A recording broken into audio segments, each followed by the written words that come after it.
हे, तुम कौन सी थ्योरी पढ़ रही हो? मैं कंपैरेटिव कॉस्ट थ्योरी पढ़ रही हूँ। तो इतना कंफ्यूज क्यों? मैं कंफ्यूज इसलिए हूँ क्योंकि मैंने अभी थोड़े दिन पहले एडम स्मिथ की एब्सोल्यूट एडवांटेज थ्योरी पढ़ी थी, बट उसमें भी जो बात उसमें कह रहे हैं वो बात इसमें भी कह रहे हैं, तो दोनों में डिफरेंस क्या है? दो थ्योरी अलग अलग क्यों? ये थ्योरी हमारे डेविड रिकार्डो ने दी थी, जो कि हमारे ग्रेट क्लासिकल इकोनॉमिस्ट थे आफ्टर एडम स्मिथ।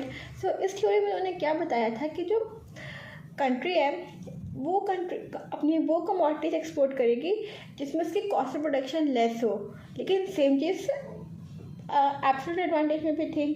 तो इसमें डिफरेंस ये है कि इसमें डेविड रिकार्डो ने कंपेरेटिवली बात करी है, मीन्स जो दो कमोडिटीज़ में जिस पर सबसे कम उसकी कॉस्ट आ रही है तो वो कंट्री का वो प्रोड्यूस करेगी और उसको वो एक्सपोर्ट करेगी, और जिसमें उसे सबसे कम लीस्ट डिसएडवांटेज हो रहा है उसका वो इंपोर्ट कर लेगी। समझ आया? नहीं, शायद थोड़ा थोड़ा अभी भी कुछ क्लियर नहीं हुआ।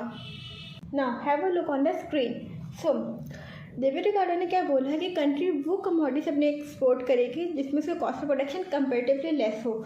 सो ये टेबल देखो, यहाँ पे दो कंट्रीज़ हैं, इंग्लैंड एंड पोर्चुगल। दोनों क्या क्या बना रही है? Wine and cloth. England 120 unit में वाइन बना रही है एंड क्लोथ को 100 यूनिट में, एंड पोर्चुगल वही वाइन को 80 में बना रही है और क्लोथ को 90 में। सो हम लोग का एब्सोल्यूट एडवांटेज के अकॉर्डिंग हम लोग को पोर्चुगल के पास एब्सोल्यूट एडवांटेज है दोनों कमोडिटी को बनाने का। बट अगर पोर्चुगल वाइन को ज़्यादा बनाए, क्योंकि वाइन में उसकी कंपेरेटिवली क्लोथ्स के कंपैरिजन में उसकी कॉस्ट कम आ रही है, तो वो वाइन को बनाए और इसको एक्सपोर्ट करे इंग्लैंड को, एंड वही इंग्लैंड क्लोथ को बनाए, क्योंकि as compared to wine of England उसकी कॉस्ट क्लोथ में कम आ रही है।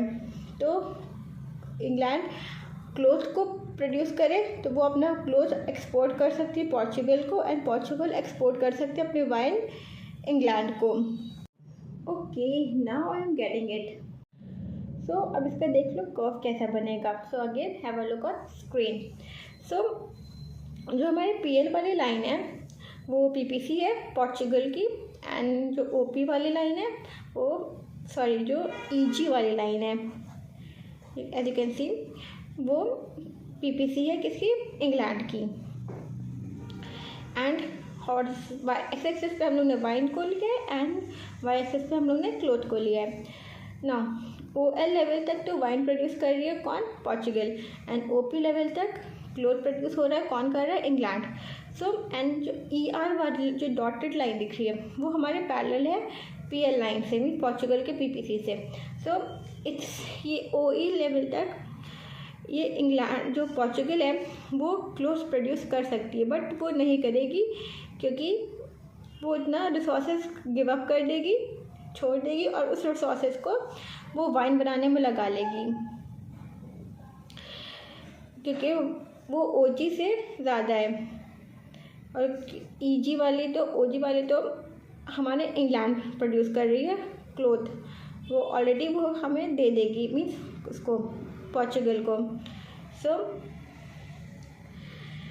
ER will be the PPC of Portugal and EG is the PPC of England. Finally अब मुझे थ्योरी समझ आ गई बहुत अच्छे से। That's great, and keep following for more such concepts.